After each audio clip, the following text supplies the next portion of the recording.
I walked into my parents' house and found my mother shredding my grandfather's original will, while my father uploaded a fake version to the probate court website, and my 25-year-old sister Amy was literally dancing around the kitchen, celebrating that she'd just stolen my $50,000 inheritance by convincing our parents to commit felony document fraud.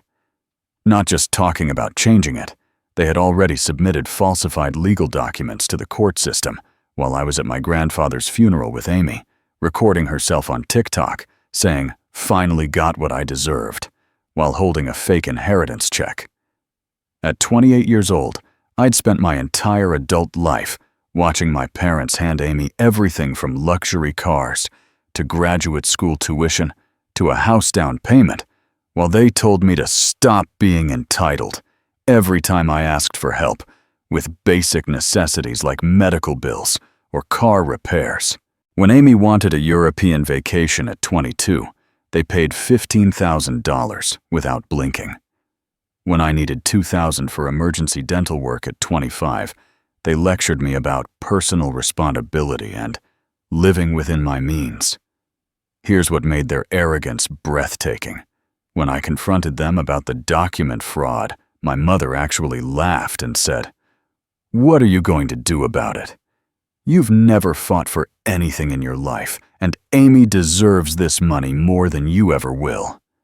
She was so confident that I'd just accept being robbed by my own family that she handed me the shredded will pieces and told me to throw these in the trash where they belong. What my criminal parents didn't know was that my grandfather had anticipated their family favoritism would lead to exactly this scenario, and he'd created multiple legal safeguards that would send them to prison for inheritance fraud, while ensuring I got every penny they tried to steal. By the time the FBI finished investigating their forged documents, Amy's TikTok celebration video became evidence in a federal case that destroyed their lives completely. But I'm getting ahead of myself. To understand how my family got to the point of committing felony fraud over an inheritance, you need to know how the favoritism system worked in our house for the past 28 years. From the day Amy was born when I was 3, my parents made it clear that she was their precious miracle baby who deserved everything, while I was expected to be the responsible older child who never caused problems or needed anything. The examples are endless and infuriating. When Amy turned 16, my parents bought her a brand new Honda Civic and threw a party with 50 people. When I turned 16, they told me I could use their old minivan if I paid for my own gas and insurance. When Amy got into college, they paid her full tuition at a private university and bought her a laptop, furniture, and everything she needed for her dorm. When I got into college, they handed me financial aid paperwork and said I was smart enough to figure out how to pay for it myself. Amy failed 3 classes her freshman year because she was too busy partying, and my parents hired tutors and paid for summer school to fix her GPA. I graduated summa cum laude with a degree in engineering while working 2 jobs, and my parents missed my graduation because they were helping Amy move apartments. Amy was always the golden child who could do no wrong. But my relationship with my grandfather was completely different. He saw everything my parents were doing, and he never let their favoritism affect how he treated me. Grandpa came to my high school graduation, my college graduation, and every birthday my parents forgot. He was the one who taught me how to drive, helped me with homework, and actually listened when I talked about my goals and dreams. When I got my first engineering job, Grandpa framed my offer letter and hung it in his workshop. When I bought my first car with money I'd saved, he spent the whole weekend helping me detail it and making sure everything was running perfectly. He never missed an opportunity to tell people how proud he was of my accomplishments, even when my parents were in the room rolling their eyes. Grandpa saw something in me that my parents never did. Amy, on the other hand, had grown up expecting that everything good in life would eventually belong to her. She'd never been denied anything, never been told no, and never had to work for something she wanted. By age 25, she'd been through 4 different college majors, 6 different jobs, and countless expensive hobbies that my parents funded without question. When family money was involved, Amy just assumed it would flow to her, like everything else always had. She'd joke about being the favorite, and how she'd obviously inherit everything, because she was the one who really needed support. Amy expected to inherit everything, because that's how it always worked. My grandfather died of a heart attack on a Tuesday morning in September while working in his garage, and I found out when my grandmother called me crying at 6 a.m. I drove straight to her house to be with her and help with arrangements, but when I got there, my parents and Amy were already sitting around the kitchen table with notebooks and calculators, discussing logistics. I spent that first day holding my grandmother's hand, calling the funeral home, and trying to process the fact that the most important person in my life was gone. Meanwhile, my family was in the next room, having hushed conversations about property values and bank accounts. Amy kept asking questions like, did he ever mention updating his will? And do we know if he had any debts we should know about? The grief was overwhelming. But what made it worse was watching my family treat my grandfather's death like a business transaction. They were more concerned about what they might inherit than the fact that we'd lost someone who'd been the backbone of our family for decades. Before we'd even planned the funeral, Dad was talking about the will. The will reading happened 2 weeks later in a sterile law office downtown, with my grandmother, parents, Amy, and me sitting around a mahogany conference table while the lawyer went through the legal language.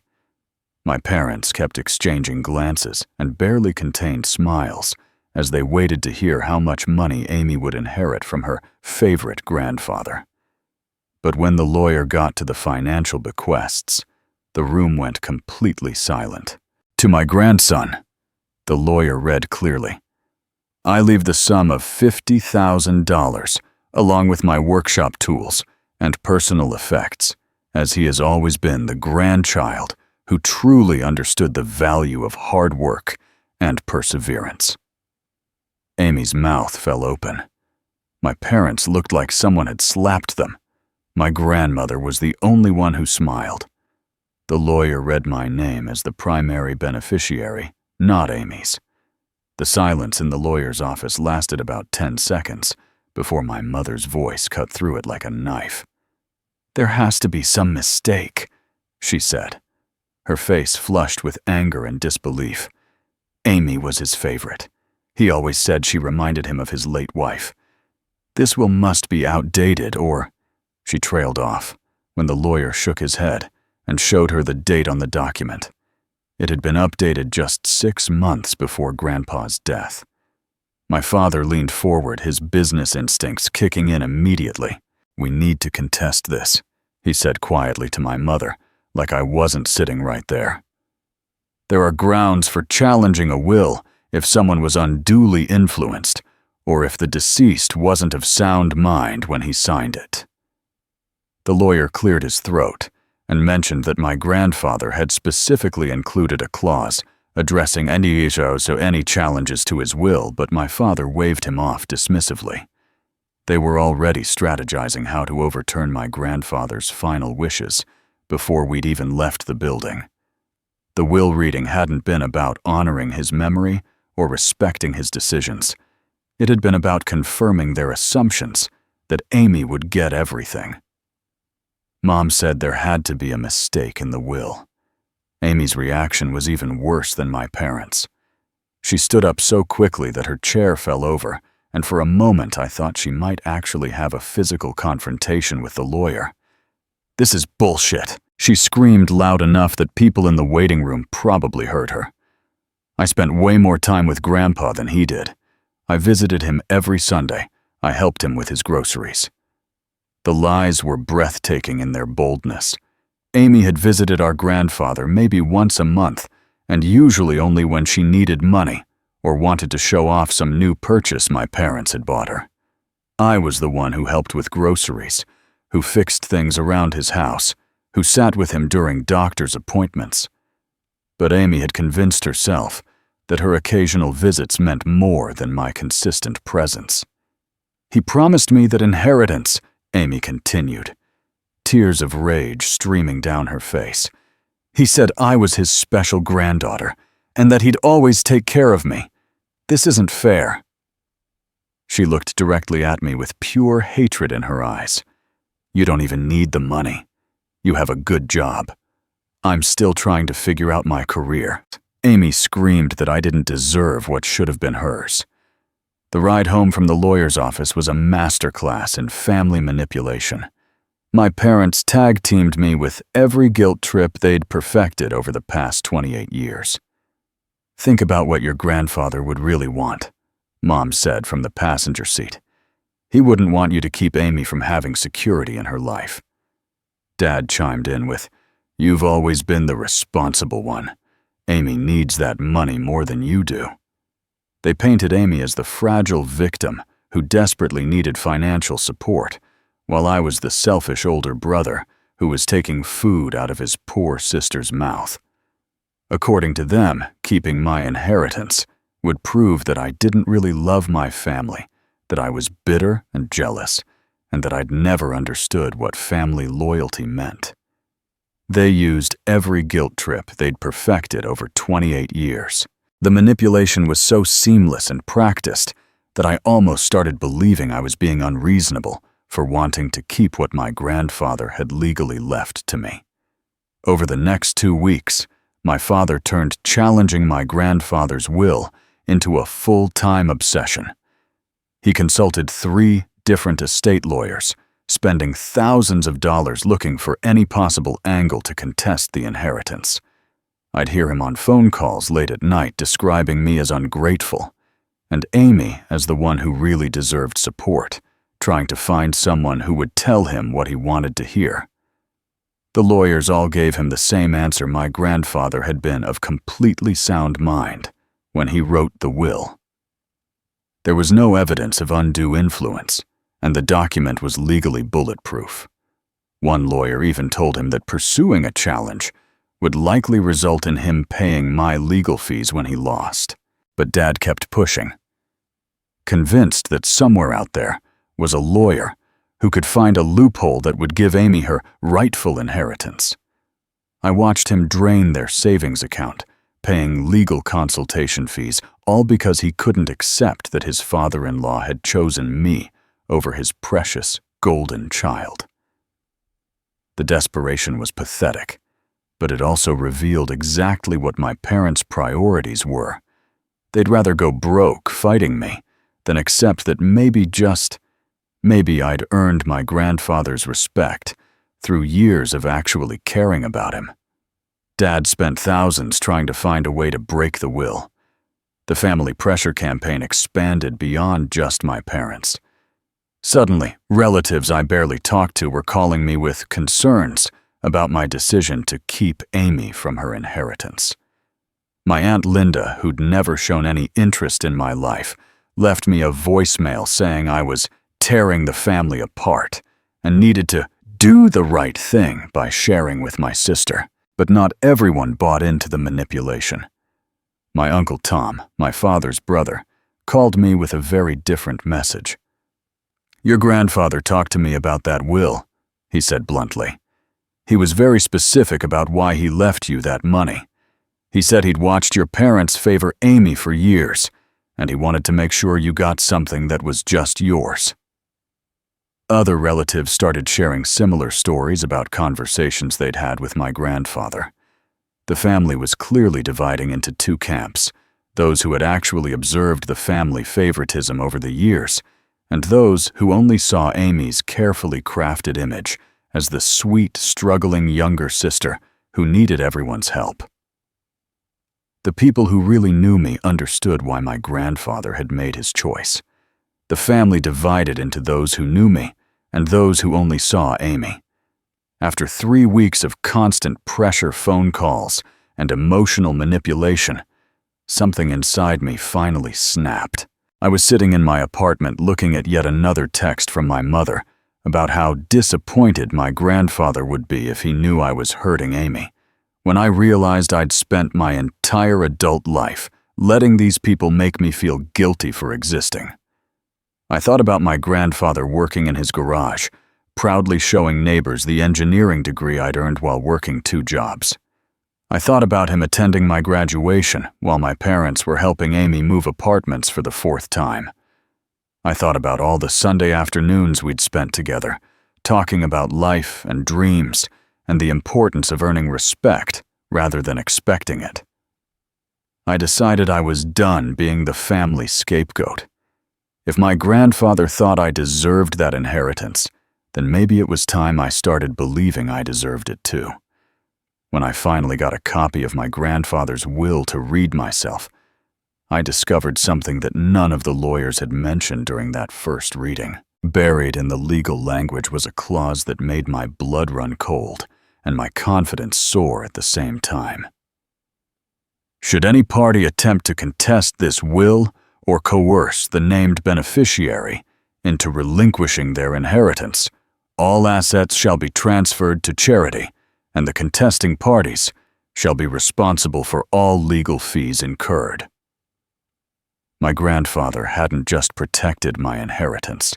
He'd set a legal trap for anyone who tried to take it from me.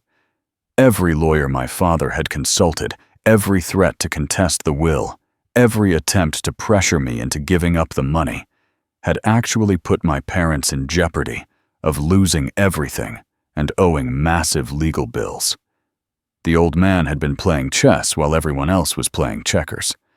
I called the original lawyer to confirm my understanding of the clause, and he chuckled when I read it back to him. "Your grandfather was very specific about that provision," he said.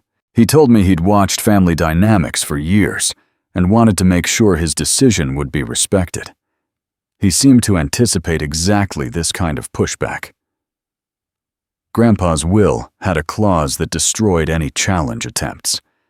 The next piece of evidence came from an unexpected source. My grandmother asked me to come over the following Sunday to go through some of my grandfather's personal items, and what she told me during that visit changed everything I thought I knew about the family dynamics. "Your grandfather talked about you all the time," she said, as we sat in his workshop surrounded by the tools he'd left me. "He used to get so frustrated watching your parents treat you differently than Amy. He'd say, 'That boy works twice as hard and gets half the recognition, but someday I'm going to make sure he knows someone was paying attention.'" She told me about conversations I'd never known about, how my grandfather had called my parents out multiple times for missing my graduations and achievements while throwing parties for Amy's minor accomplishments, how he'd begged them to see that their favoritism was hurting both their children, not just me, how he'd finally given up trying to change their behavior and decided to take action through his will instead. "He said the inheritance wasn't about the money," my grandmother continued, tears in her eyes. "It was about making sure you knew that someone saw your worth, even if your parents didn't." Grandma told me exactly what Grandpa thought about family favoritism. But the most overwhelming evidence was still waiting for me in my grandfather's bedroom closet. My grandmother handed me a thick scrapbook I'd never seen before, bound in worn leather, with my name written on the front in his careful handwriting. Inside were newspaper clippings from my high school honor roll announcements, a copy of my college acceptance letter, photos from my graduation that my parents had missed, and even a printout of the company newsletter announcing my first engineering promotion. Every achievement my parents had dismissed or ignored was carefully documented and preserved. There were handwritten notes in the margins, so proud of his work ethic, next to my honor roll photo. "This kid never gives up," next to an article about my college robotics competition. "Amy could learn something from her brother," next to my graduation picture. My grandfather had been building a case for 28 years, documenting every moment my parents had failed to recognize what I was accomplishing. He'd saved every achievement my parents ignored, every milestone they'd missed, every success they'd minimized. The scrapbook wasn't just memory keeping. It was evidence. The final validation came from my father's own siblings, when they started reaching out to me individually. My Uncle Tom was the most direct. "We've all watched your dad favor Amy since you kids were little," he said during a phone call that week. "It was so obvious that it made family gatherings uncomfortable. Your grandfather used to complain to us about it constantly." My Aunt Sarah told me similar stories about family dinners, where my achievements were barely mentioned, while Amy's mediocre accomplishments got celebrated like Nobel Prize wins. "We always felt sorry for you," she admitted. "Your grandfather wasn't the only one who noticed the favoritism, but he was the only one with the power to do something about it." Dad's own siblings called him out for decades of favoritism. The people who had watched my family dynamics from the outside were finally speaking up, and their testimony painted a clear picture. I wasn't imagining the inequality, and my grandfather had been documenting it all along. Armed with the knowledge of my grandfather's protection clause and the growing evidence of family favoritism, I decided it was time to take the offensive rather than just defending myself against their manipulation. I contacted the estate lawyer who had handled the will reading and scheduled a private consultation to understand exactly what legal protections I had and what my parents' attempts to contest the will could cost them. The lawyer was thorough and reassuring. "Your grandfather was very strategic about this," he explained, showing me the specific language in the will. "If your parents formally contest the will, they'll automatically forfeit any other small bequests they might have received, and they'll be responsible for paying both their legal fees and yours." He essentially made it financially ruinous for anyone to challenge his decision. I also learned that all their informal pressure tactics, the family phone calls, the emotional manipulation, the threats to contest, could be documented as coercion attempts, which would trigger the same protections. My grandfather had anticipated not just legal challenges, but the exact kind of family pressure campaign my parents were running. I prepared for a legal battle I hoped wouldn't come.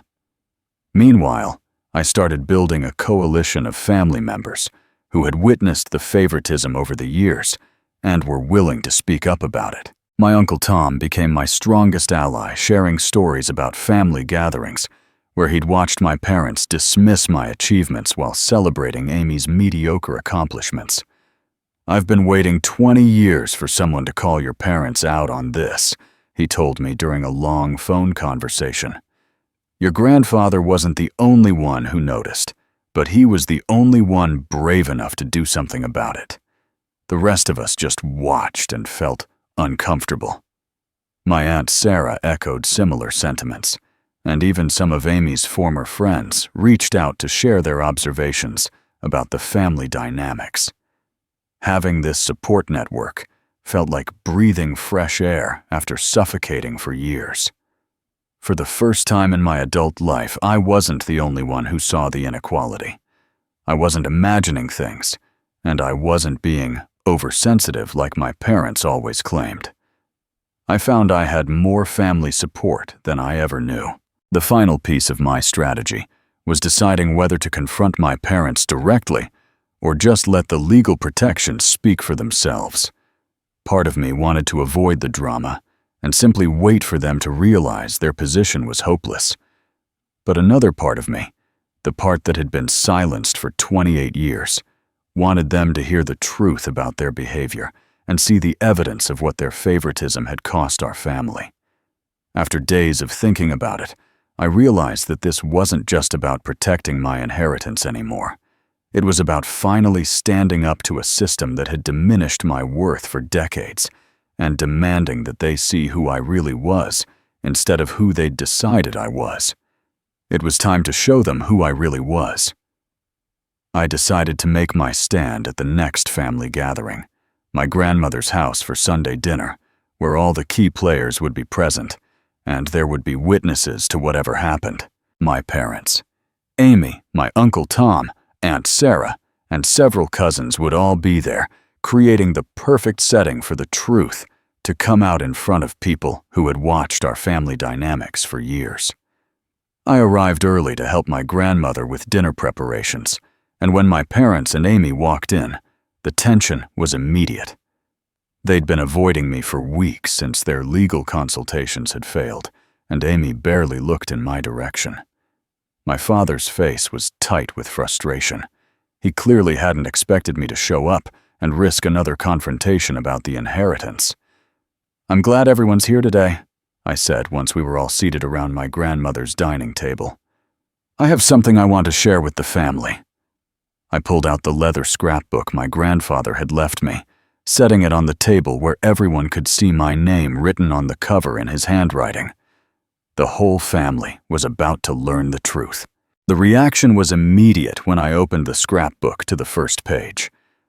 My Uncle Tom leaned forward to see the newspaper clipping from my high school honor roll announcement complete with my grandfather's handwritten note in the margin.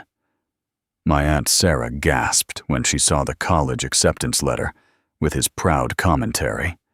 Even my cousins started paying attention as I flipped through page after page of achievements my parents had minimized or ignored entirely. "Grandpa kept all of this," I said, my voice steady, despite the emotion building in my chest. "Every achievement you dismissed, every milestone you missed, every accomplishment you said didn't matter. He saved it all because he saw what you refused to see."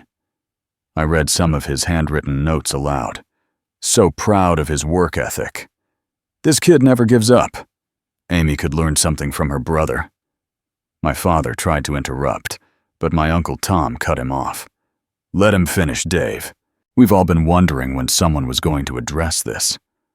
The support from my father's own brother silenced him immediately, and I continued flipping through the pages, showing decades of documented evidence that someone had been paying attention to my life even when my parents weren't. Every page proved how wrong my parents had been about me.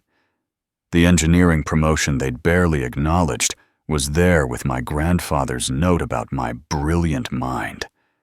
The community service award they'd never heard about was preserved with his commentary about my generous heart. Photo after photo of achievements and milestones, all carefully saved by a grandfather who saw his grandson's worth even when the parents couldn't. That's when my mother finally snapped.